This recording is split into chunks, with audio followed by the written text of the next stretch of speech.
Hello and welcome to this edition of Defacto Review, a weekly roundup of the biggest stories shaping Mongolia. Here with us tonight is economist and commentator Jargal Defacto, and I'm Terrence Edwards. We're live on Facebook at V Television. We want to hear your thoughts, so send your comments on Twitter with hashtag Jargal_Defacto. Coming up on the program, Mongolia passes muster for first IMF review. Nearly 3/4 of all MSC-listed companies miss reporting deadline. Residents baffled by sudden development at Beetle Square. Our first story of the evening is regarding the IMF bailout. Mongolia is on track for a rebound of economic growth and has met the requirements of the International Monetary Fund to continue drawing from that economic bailout to provide debt relief and bolster the currency. The IMF deal required Mongolia to make a comprehensive effort to rehabilitate the banking system and to strengthen the central bank's independence. Reforms are already underway with the designed improvements to supervision and regulation in the drafting stage. Mongolia will also conduct an asset quality review to evaluate credit risk at commercial banks. The IMF has already predicted 2% growth for 2017. So, Jargal, do you have any expectations for these reforms that are apparently in the drafting stage and will be submitted to Parliament? Well, I have two thoughts on that. Okay. First of all, about the budget deficit to gain this year. According to IMF evaluation, they say it goes as planned. So that's why the first action of IMF and the Mongolian government is all right, and they will go with the second one. So we're on the right track. Yes, though they say. But my concern is the deficit decrease of budget is not necessarily because our government is performing better. It is just because also the coal price increased, export earnings increased, and also they have increased tax. So it's a chance of timing as well. Yeah, but just increasing tax and decreasing deficit does not mean that the government is doing better. Yes. Because increasing of taxes means decreasing of investment for private sector. Otherwise, they could go for extending of their businesses, creating new jobs, which is not the case, which is not good signal for the economy. First thought. Second thought is about the asset qualification review. What happened was PwC got the right to make independent auditing of Mongolian commercial banking assets. So they'll be going through the books of commercial banks. Yeah, independently. Independently in the sense is that KPMG is also coming to the two large banks that otherwise audited by PwC before. Sure. So it is not regular. Since it's not regular auditing, they require international standard independent auditing. So these two banks are Baffled Bank and Ham Bank. They will be audited by KPMG since it was before by PwC. So what do we expect from that asset qualification? That's the more concern and big issue for Mongolia, because recently they said Mongolian banks are taking as a collateral animal stocks and licenses, mining licenses, which are not the way to have as a collateral because it's very hard to qualify the asset quality according to international rules and Sure, regulations. there's not the same benchmarks. Yeah, plus the animal stock, they cannot say particular stock is that one because we don't have proper registrations of animal stocks as property, as asset. Yeah. Which is somehow on the way for many years, in particular through indexed insurance system of livestock. It is not yet completed, and Mongolia is not taking each livestock as an asset yet. Yeah. So this is just to start with. It's a big change in asset quality and their qualification in Mongolian banks, because many people are putting, particularly in countries, particularly in Han Bank, which has all branches in all IMAX, all our SOMs, they have a lot of collaterals as animal stocks, so it's a problem. First. Secondly, what we do expect from that asset qualification report, something similar what happened in Korea 1998 after the Asia finance crisis. Okay. What they did was they have reconsidered, requalified all banking assets. And at that time it happened to single borrowers, as some banks were giving 45% of the total loan budget, total loan portfolio. Which is quite not correct. Logistics, the normal mind says it is to be up to 20% to single borrower. And also it happened to Chaebol in South Korea, 300% of the capital of the bank equivalent loan was given to one group. So they have reclassified everything. That's what we're expecting in Mongolia. And what does it mean? That means they will, if the qualification of assets is changed, the risk or fund for bad loans are changed, increased. And they increase to the level that the fund of capital, own capital, should have certain ratio. If it is disproportional, they should increase the capital, own capital, equity capital of the bank. Which is not that easy for particular smaller banks, which will require certain mergers of smaller banks in Mongolia, which never happens somehow. It's a lot of irregularities there. So we do expect certain mergers like happened in South Korea. So you expect total number of banks to decrease? I would expect so. Some consolidation. According to the logics of work that IMF has done in South Korea, in the same almost situation like Mongolia is today. Yeah. Unlike we don't have that banking big crisis now, but in order to avoid this sort of crisis, they need to do what they did there. Yeah. Which will bring again all these issues I have just now mentioned, which will require also discounted rate. Some bad loans should be bought by, probably like in Korea they have made state-owned company of assets called Kamco, which had bought bad loans at the discounted rate and then sold it afterwards. And also they have not only merged this bad, not good banks, but also they have nationalized some banks with the aim of rapidly back privatizing. Yeah. But that time they have invited first time foreign banks. So that is the reason why today we have all major AAA commercial banks of the world in South Korea. Yeah. Which made different situation from Mongolia. Yeah, hopefully with that asset clarifications, we have more chance to have foreign banks which will not have much doubt about the quality of reclassified banking assets. Sure. So this will probably not be an easy process. You'll have the central bank lay down certain rules. Banks might have something to hide. A lot of people have speculated about this. Do you see a cooperative effort between the central bank and the commercial banks, or more antagonistic? Well, since Mongolian commercial banks in this or that way somehow connected with decision makers supporting, we were not very much clear about who owns commercial banks. Some banks don't say that, who owns which percent. Yeah, you'll go to their website, they'll say about us, but you actually won't it. see the ownership structure. And yet we know, for example, TTB is owned almost by one person, Mr. Dembele.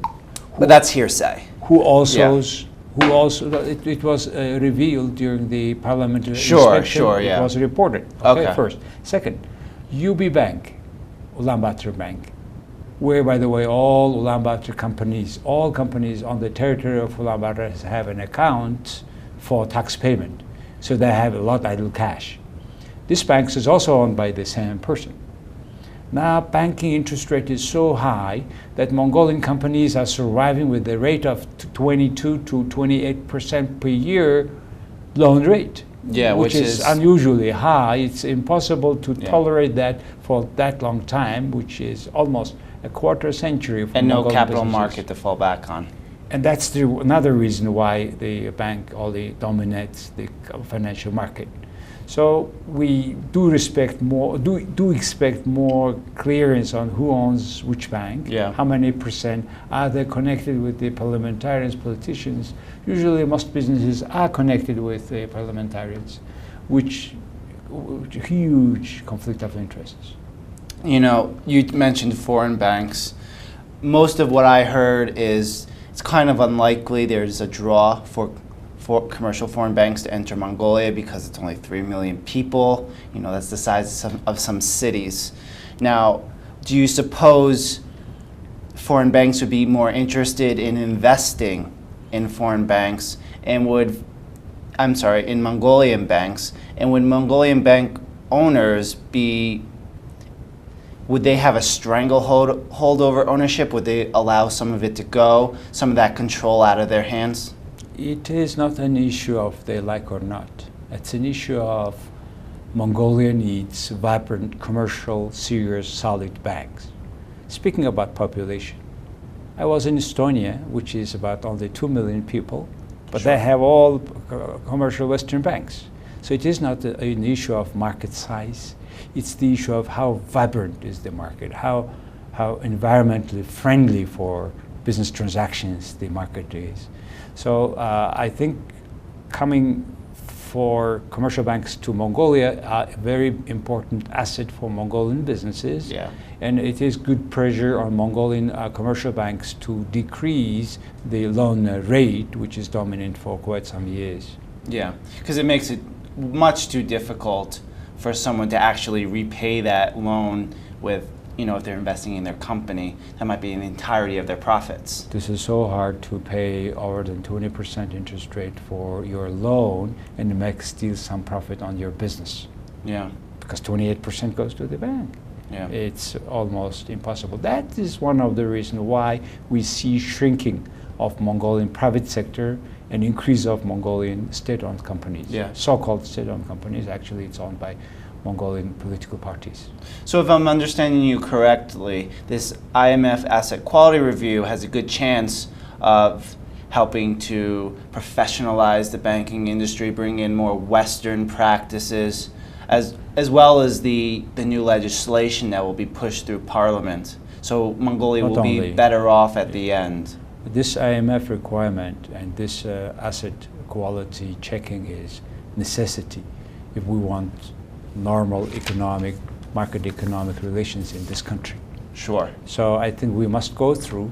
It will be a lot painful for many owners, but however, I think down the road I expect more mergers of smaller banks and more higher quality, better quality of assets of commercial banks, Sure. which we need for further development of Mongolia. So fewer banks, cleaner books. Exactly. Okay, fair enough. Moving forward. About 70% of all Mongolia stock exchange listed companies missed the reporting deadline for the first half of the year, leaving investors wondering the state of their investments. The 153 companies are delinquent in the disclosure of their revenue, earnings, growth, and more, as required by the MSE, even after the deadline had been already extended to July 28th. Those companies include assets controlled by President Haltman Batolga, those are Genco Tour Bureau and Bayangal Hotel, as well as partially state-owned assets, including the Darhan Thermal Power Station and the metallurgical plant and Mongolian Railways. So, just overall, this failure, so many companies failing to report, how does this hurt the MSC as an exchange and the Mongolian economy? That's the big pain in this country for capital market development. And I'm always wondering why the state-related authorities like the Financial Regulatory Commission, etc., committee, etc., why they are not able to do anything substantial that these companies report. They seem to be excessively tolerant.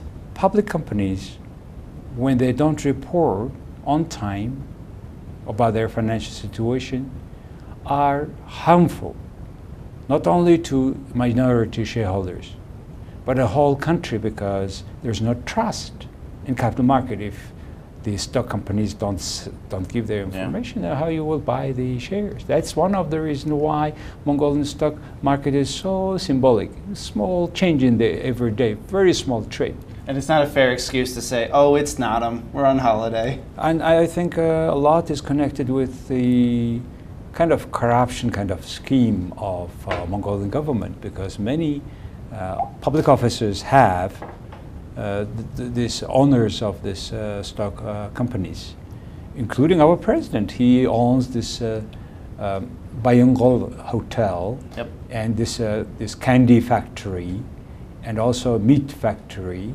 Jinko Tour Bureau, which raised over 10 million almost dollar for the monument and many other things.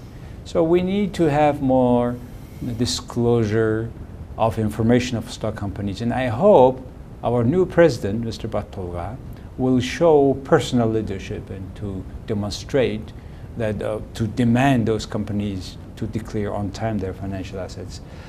As I told you that there are big issues with minority shareholders for many companies, also mentioned here.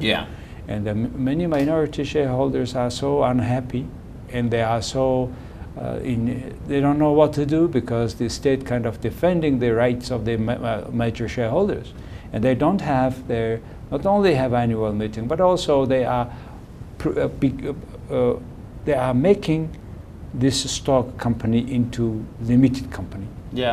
Quoting that they make decisions always. They have board member their board is consisting of the related of the majority shareholders people. So that's a big concern and big disbelief, unbelief, or disbelief of Mongolians in the stock market. The other thing also I would like to mention is some of these companies are state-owned companies, state or private, both combined owned companies, and they don't report yet. As I told you, Mongolian state-owned companies are not actually state-owned. It's Mongolian political party owns companies. Why? Because after election they keep changing every head of the state, so-called state-owned enterprises. Why? Because it's easier for push them to give money to political parties for financing and other stuff. And it's not clear how this whole loop is working, no report. And that's the reason why Mongolian political parties are becoming rich during the elections, and in particular the heads of their political parties. So we keep talking about that for a long time, but no result yet.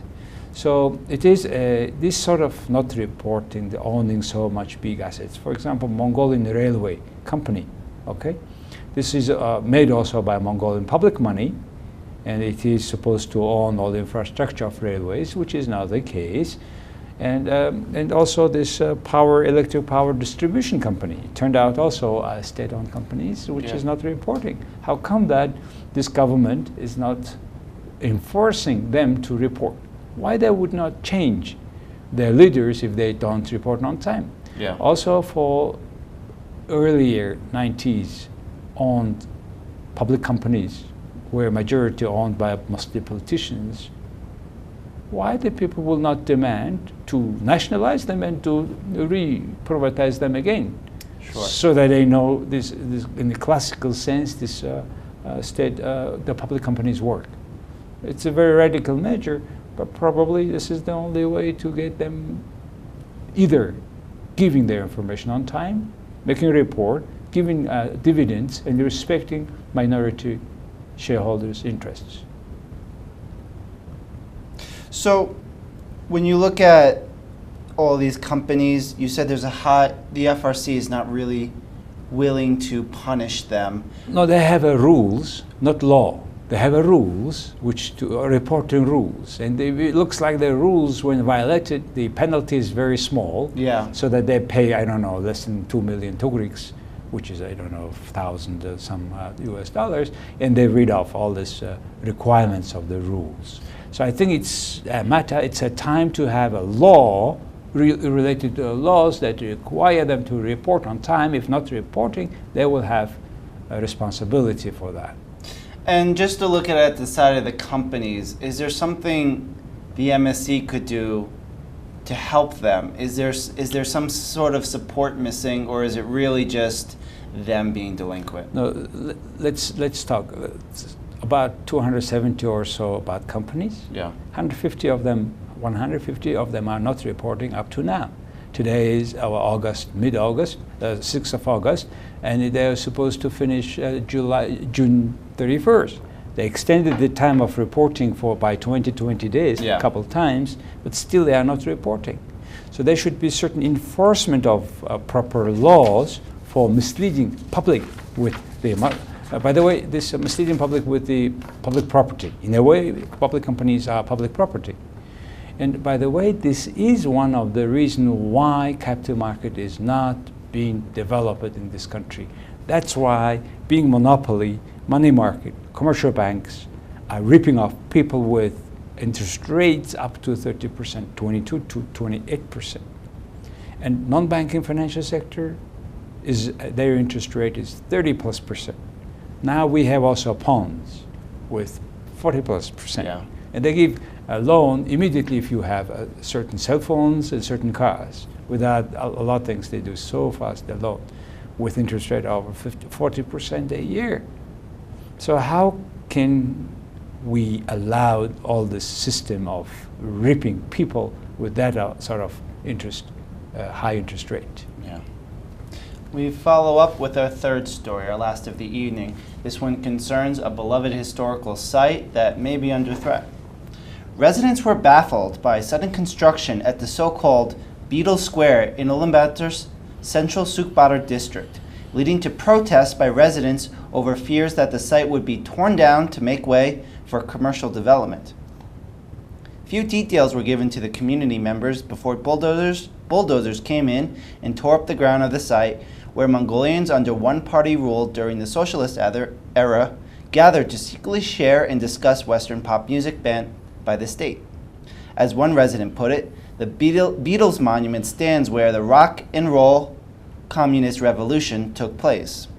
Only one event was held to give community members ideas of the plans to build a market complex and gardens. Materials showing the plans included the stamps of the Ulaanbaatar government, the National Builders Association of Mongolia, and the company BOTI. That's B-U-T-I, not to be confused with B-O-D-I. Residents, however, were left unsatisfied by what appeared to be hastily thrown together mock-ups and the possible loss of already scarce public space to private interests. So you've covered extensively the loss of public land to private interests facilitated by politicians. Do you have any information behind some of the actors of this deal that I mentioned? Well, this case shows how Mongolia does not have the difference between private, public, or state, or local administration, or community properties. And this is a big problem because this not clear line in between those properties, those people who are making decisions were always benefiting. Say, many mayors previous, or everybody who was working in the city administration, were misusing their power, and now a lot of billionaires came out from their ranks, from the community. And it is just one case. How about the case of every land from north bank of Tule River or south bank of the Tule River? South bank of Tule River, every valley of bogged mountains were administered or managed or sold or misused by all the time Ministry of Environment. And this is one of the earliest known protected lands and they in keep the world. It secret now. They say it's a state secret. Yeah. To whom they have given the land. Now those people who got the land under different license, under tourism purpose, all this stuff, now they are retailing the land, or each piece maybe for one house could maybe from 50 to 30 to 50,000 US dollar, etc. So did they ask the community interests? Did they ask us as Ulaanbaatar citizens? No. The same is happening on this square. It is just because this is the very, very center of the city.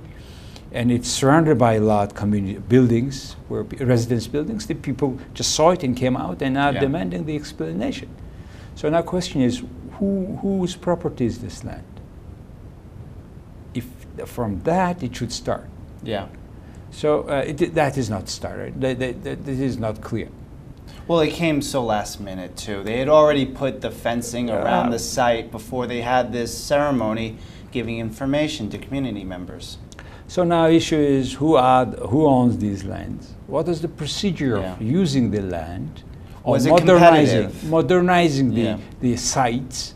Okay, in some cases, some sites or some buildings are so old that they already becoming no good. Then for reserving the outside or the location or the historic values, okay, they can change inside, not outside, for example.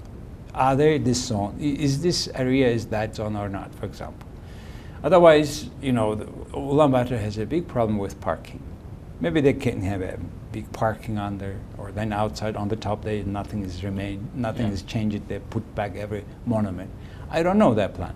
That's the general discussions they should have before all the related stakeholders. Okay. And also, this is just a revealing of big problems existing all around the city. So I was suggesting all the time 3 things in Ulaanbaatar city. First, zoning, clear law. Even in the residential area, what should be made, how it should be. I mean, because so much things are now in Mongolia, in Ulaanbaatar city, confused. And first floor of your building can be big production, manufacturing workshop. Second could be restaurants. Third, to do whatever. This is the way how all this messed up in this city. Yeah. Zoning is important. Second, all property should be on the public domain website, that we learn about that particular locations, coordinations, the building on it, or whatever property is on it, and they know what is this property about, who owns, what is the value. Yeah. And based on that value, the third, what I suggest, is real estate tax.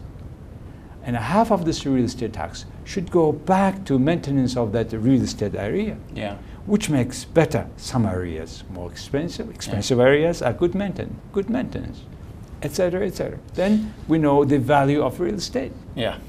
I just want to point out, if this was done in a better way, the communication gap, even if there was nothing done illegally here, the communication gap definitely caused problems. People had no idea what was going on. All they did was they looked out their window and they saw all of a sudden the ground was torn up and they didn't know why. And this was really a failing on the government's part. And I want to mention this because people had no idea what was happening and they were protesting to save an important monument, not knowing if it was actually going to be torn down or what. Developers on the site said it would be moved, but how would it be cared for? Could it actually be damaged in that process? People don't know. So I don't know how the government can make this move and think it's going to be okay when there's so much confusion about the situation.